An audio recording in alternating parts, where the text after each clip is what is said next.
ये क्वेश्चन देखो 2022 में पूछा है।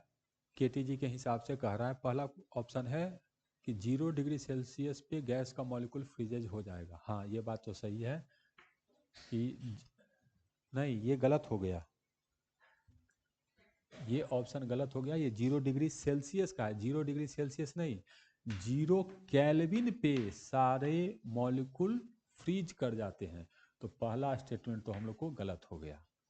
दूसरा कह रहा है the mean free path of gas molecule decreases if the density of molecules is increased.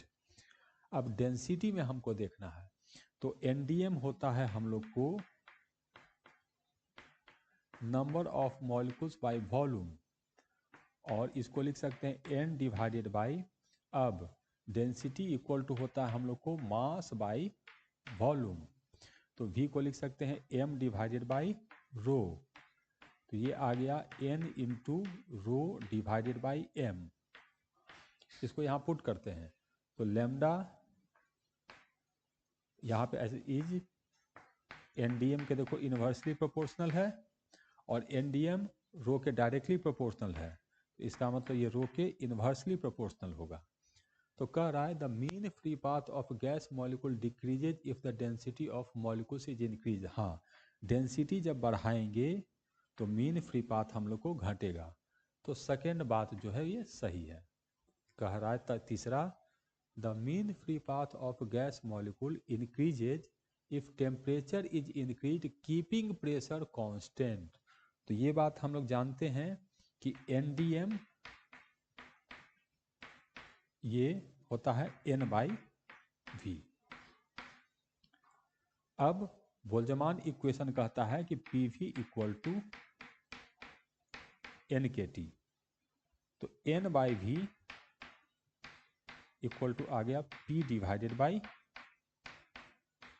के टी, और यही हम लोग को इसी को कहते हैं एनडीएम। ठीक, तो कह रहा है टेम्परेचर इंक्रीज करने पर प्रेशर को कांस्टेंट रखे हैं, तो प्रेशर तो हम लोग को कांस्टेंट है, के भी हम लोग को कांस्टेंट है, तो जब टेम्परेचर बढ़ेगा तो एनडीएम घटेगा, जब टेम्परेचर बढ़ेगा तो एनडीएम घटेगा, जब एनडीएम घटेगा तो लैम्डा बढ़ेगा। तो mean free path of gas molecule increases, सही बात है, लैम्डा इंक्रीज करेगा जब टेम्परेचर इंक्रीज करेगा, टेम्परेचर बढ़ा तो एनडीएम घटेगा, एनडीएम घटा तो लैम्डा बढ़ेगा, तो ये बात भी बिल्कुल सही है।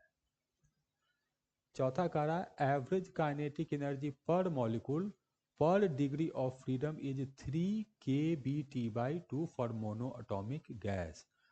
पर डिग्री ऑफ फ्रीडम नहीं, एवरेज काइनेटिक एनर्जी किसी गैस मॉलिक्यूल का होता है 3/2 K इंटू टी। ये एक्स वाई जेड तीनों डायरेक्शन मिलाकर होता है।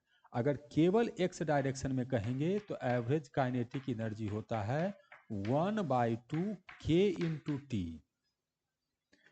एक्स डायरेक्शन में भी इतना, वाई डायरेक्शन में भी इतना, जेड डायरेक्शन में भी इतना, और ये टोटल होता है। तो पर डिग्री ऑफ फ्रीडम इतना नहीं होता, टोटल होता है, एक्स वाई जेड तीनों मिलाकर इतना होता है। तो ये स्टेटमेंट हम लोग का गलत हो गया।